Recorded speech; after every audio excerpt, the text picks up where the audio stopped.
తెలంగాణ ప్రభుత్వంలో ప్రొఫెసర్ కోదండరాంకు కీలక పదవి దక్కనుందా అంటే అవుననే ప్రచారమే జరుగుతోంది. ఈ నెల 28న ఢిల్లీలో హైకమాండ్తో రేవంత్ చర్చలు జరపబోతున్నట్టుగా తెలుస్తోంది. ఇప్పటికీ ఆయన ఢిల్లీ టూర్కి వెళ్ళబోతున్నారు. ఇన్ఫాక్ట్ ఈరోజు ప్రధాని మోదీతో భేటీ కాబోతున్నారు. ఆ తర్వాత 28 కూడా ఢిల్లీలో ఉండి లేకపోతే ఢిల్లీకి వెళ్ళి హైకమాండ్తో రేవంత్ చర్చలు జరిపే అవకాశం కనిపిస్తోంది. అధిష్టానంతో చర్చల తర్వాత కోదండరాం పదవిపై క్లారిటీ వచ్చే అవకాశం కనిపిస్తోంది.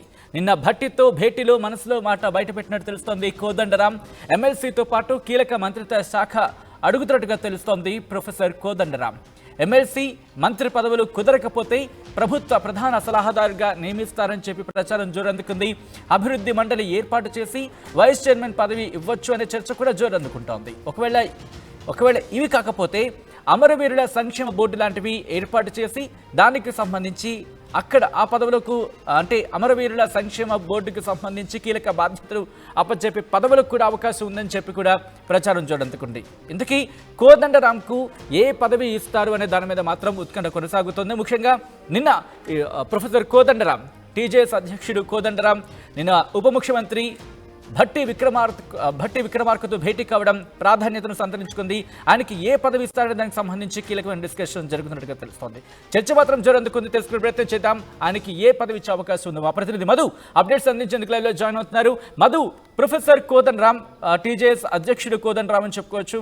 ఆయన నిన్న ఉప ముఖ్యమంత్రి భట్టి విక్రమార్కతో భేటీ అవ్వడం ఏంటి, ఏ పదవి ఆయనకి ఇవ్వచ్చు అనే చర్చ జరుగుతోంది కాంగ్రెస్ లో? ఎగ్జాక్ట్లీ, ఆయన ఎన్నికల సమయంలో అన్కండిషనల్ గా కాంగ్రెస్ పార్టీకి పూర్తి స్థాయి మద్దతు ప్రకటించారు. ఎన్నికల్లో పోటీ చేయదంటే కాంగ్రెస్ పార్టీ పోటీకి దూరంగా ఉన్నారు. అన్కండిషనల్ గా పూర్తి స్థాయిలో కాంగ్రెస్ పార్టీ విజయం కోసం ప్రచారం చేశారు. ఆయన మాట్లాడిన ప్రతి మాట కాంగ్రెస్ కి గెలుపు కోసం ఉపయోగపడింది అనేటువంటిది కాంగ్రెస్ పార్టీ కూడా భావిస్తా ఉంది. ఎందుకంటే ఆ సమయంలో క్రూషల్ టైంలో ఎవరెవరు కాంగ్రెస్ పార్టీకి మద్దతు తెలిపారో వారందరికీ ఇచ్చినటువంటి హామీల పరంగా గతంలో జరిగినటువంటి చర్చల ఒప్పందాల ప్రకారం కాంగ్రెస్ పార్టీ న్యాయం చేయాలనుకుంటుంది. అందులో భాగంగానే కోదండరాం కూడా ఖచ్చితంగా కీలక పదవి ఇవ్వనున్నట్టుగా ప్రచారం జరుగుతూ ఉంది. దానికి తోడు నిన్న డిప్యూటీ సీఎం భట్టి విక్రమార్కతో సెక్రటరియట్ లో దాదాపు సుదీర్ఘ భేటీ గంట నుంచి గంటన్నర సేపు భేటీ కావడం దీనికి బలం చేకూరుస్తా ఉంది. సో ప్రభుత్వం ఏర్పాటైంది, మంత్రివర్గ కూర్పు కొంతవరకు మంత్రివర్గ కూర్పు అయింది. ఇంకా 6 మంత్రులు పెండింగ్ లో ఉన్నాయి. వీటికి సంబంధించి త్వరలోనే మంత్రివర్గ విస్తరణ ఉంది. మరి మంత్రివర్గంలోకి తీసుకొని ఉన్నారా? తీసుకుంటే కీలకమైన శాఖలు పెండింగ్ లో కొన్ని సీఎం దగ్గరే ఉండిపోయాయి. విద్యాశాఖ గాని, హోం గాని, ఇట్లాంటి కొన్ని శాఖలు సీఎం దగ్గరే ఉండిపోయాయి.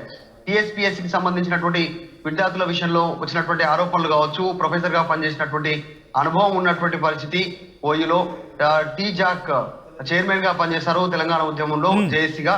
సో అన్ని రాజకీయ పార్టీలు ఇంత అనుభవం ఉంది, ఆయన ఎక్స్పర్ట్ కాబట్టి ఆయనకి ఏదైనా కీలకమైన పదవి ఉండే అవకాశం ఉంది. ఎన్నికల సమయంలో కూడా ప్రస్తుత ముఖ్యమంత్రి రేవంత్ రెడ్డి ఇప్పుడు ఒక స్టేట్మెంట్ చేశారు. కాంగ్రెస్ అధికారంలోకి వస్తే ఒక ఉన్నతమైనటువంటి పొజిషన్ లో కోదండరాం గారి సేవలు వినియోగించుకుంటామంటూ ఆయన చెప్పడం జరిగింది. ఆయన సేవల అవసరం ప్రభుత్వానికి అన్ని రకాలుగా ఆయనను ఉపయోగించుకుంటాం తెలంగాణ ప్రజల భవిష్యత్తు కోసం అంటూ స్టేట్మెంట్ చేశారు. ఈ నేపథ్యంలో నిజంగా ఆయనకు కీలక పదవి దక్కనుందనేటువంటి చర్చ జరుగుతుంది. అయితే మంత్రి పదవులకు సంబంధించి, ఎందుకంటే మీరు అన్నట్టుగా ఎమ్మెల్సీ కావచ్చు లేకపోతే ఎమ్మెల్సీతో పాటు మంత్రి పదవికి సంబంధించి కూడా చర్చ జరుగుతోంది. కాబట్టి ఏ మంత్రి పదవి ఆయన మనసులో మాటను బయటపెట్టే ప్రయత్నం చేశారని అనుకోవచ్చన్న, అంటే మంత్రి పదవికి సంబంధించి ఏదైనా నాకు ఈ మంత్రి పదవి కావాలని చెప్పి భట్టి విక్రమార్కతో మాట్లాడిన సందర్భం ఉందనుకోవచ్చా? ఖచ్చితంగా గతంలో జరిగినటువంటి ఒప్పందంలో భాగంగానే ఆయన గుర్తు చేసేటువంటి ప్రయత్నం చేసి ఉండొచ్చు. మర్యాదపూర్వకంగా నిన్న వెళ్ళి సెక్రటరియట్ లో భేటీ అయ్యారు. మరి మంత్రివర్గంలోకి రావడం ఇంట్రెస్ట్ ఉందా కోదండరాం కి, లేదంటే ప్రభుత్వ ప్రధాన సలహాదారుడుగా ఉండేటువంటి అవకాశం ఉందా అంటే కేబినెట్ హోదా ఇచ్చి ప్రభుత్వానికి సలహాలు, ప్రభుత్వం ఏ రకంగా నడపాలి, ఇప్పుడు విద్యుత్ విషయంలో కావచ్చు, ఉద్యోగాల విషయంలో కావచ్చు, తర్వాత ప్రాజెక్టుల విషయంలో కావచ్చు, తెలంగాణ ఉద్యమ సమయంలో అమరవీరుల కుటుంబాలకు జరిగినటువంటి అన్యాయం కావచ్చు, అంటే తెలంగాణ రాష్ట్రం ఏర్పాటైన తర్వాత 10 సంవత్సరాల తర్వాత నుంచి జరిగినటువంటి పరిస్థితుల విషయంలో కావచ్చు, వీటన్నిటి విషయంలో ఆయన సలహాలను ప్రభుత్వం వాడుకునేటువంటి పరిస్థితి ఉంది. మరి కోదండరాం సేవలు ఏ రకంగా వినియోగించుకుంటుంది ప్రభుత్వం అనేటువంటిది చూడాలి. కోదండరాం నిన్న డిప్యూటీ సీఎం తో కలవడంతో భారీగా చర్చ ఊపందుకుంది. అతి త్వరలోనే కోదండరాం కి ప్రభుత్వంలో కీలక పదవి దక్కనుంది అనేటువంటిది. నిజంగానే ముఖ్యమంత్రి రేవంత్ రెడ్డి ఢిల్లీ టూర్ వెళ్ళారు. ఢిల్లీ టూర్ సంబంధించినటువంటి షెడ్యూల్ ఉంది కాబట్టి ఢిల్లీ టూర్ లో ఆయన అధిష్టానంతో మాట్లాడేటువంటి అవకాశం ఉంది. కోదండరాం విషయం ఏఐసిసి అధిష్టానం పరిధిలో ఉంది, డైరెక్ట్ గా సోనియా రాహుల్ పరిధిలో ఉంది. ఎందుకంటే కోదండరాం వారితో భేటీ అవ్వడం జరిగింది. కోదండరాంకి ఇవ్వాల్సినటువంటి ప్రాముఖ్యత ప్రాధాన్యత వారు గుర్తించారు.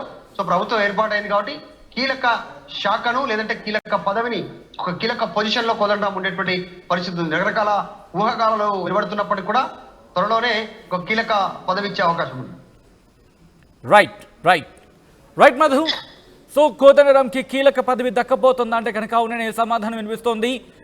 రేవంత్ రెడ్డి, తెలంగాణ ముఖ్యమంత్రి రేవంత్ రెడ్డి ఢిల్లీ పర్యటనకు వెళ్లారు. ప్రధాని మోదీని కలవబోతున్నారు. కలిసిన తర్వాత కాంగ్రెస్కి సంబంధించి కాంగ్రెస్ అగ్రనాయకత్వంతో భేటీ అయ్యే అవకాశం కనిపిస్తోంది. ఆ భేటీలో పలు కీలక అంశాలను ప్రస్తావించే అవకాశం ఉంది.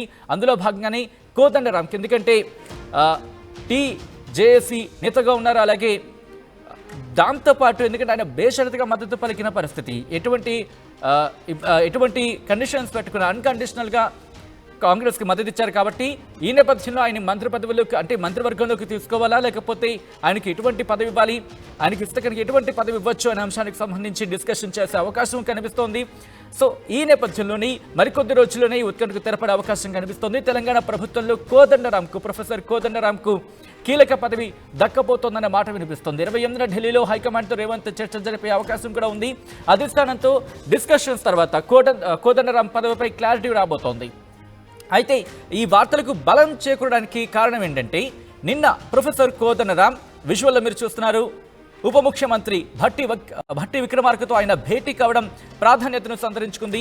ఎమ్మెల్సీతో పాటు కీలక మంత్రిత్వ శాఖ అడుగుతున్నట్టుగా తెలుస్తోంది ప్రొఫెసర్ కోదండరాం. అలాగే ఎమ్మెల్సీ మంత్రి పదవులు కుదరకపోతే, ఒకవేళ అక్కడ అవ్వని పక్షంలో కావచ్చు, లేకపోతే ఆ సీక్వెన్స్ కుదరని పక్షంలో కావచ్చు, ప్రభుత్వ ప్రధాన సలహాదారుగా నియమిస్తారనే ప్రచారం కూడా చాలా జోరందుకుంది. అయితే ఒకవేళ ఇక్కడ కాకపోయినా అభివృద్ధి మండలి ఏర్పాటు చేసి వైస్ చైర్మన్ పదవి వచ్చనే చర్చ కూడా జరుగుతోంది. అలాగే ఒకవేళ ఇది కూడా కాకపోతే అమరవీరుల సంక్షేమ బోర్డు లాంటిది ఏర్పాటు చేసి దానికి చైర్మన్ గానో లేకపోతే కీలక బాధ్యతను అప్పగించే అవకాశం ఉంది. అటువంటి పదవులు కూడా ఇచ్చే అవకాశం ఉందని చెప్పి ఒక చర్చ జరుగుతోంది. సో కోదండరాంకు ఏ పదవి ఇస్తారనే దాని మీద మాత్రం ఆ ఉత్కంఠ కొనసాగుతుంది.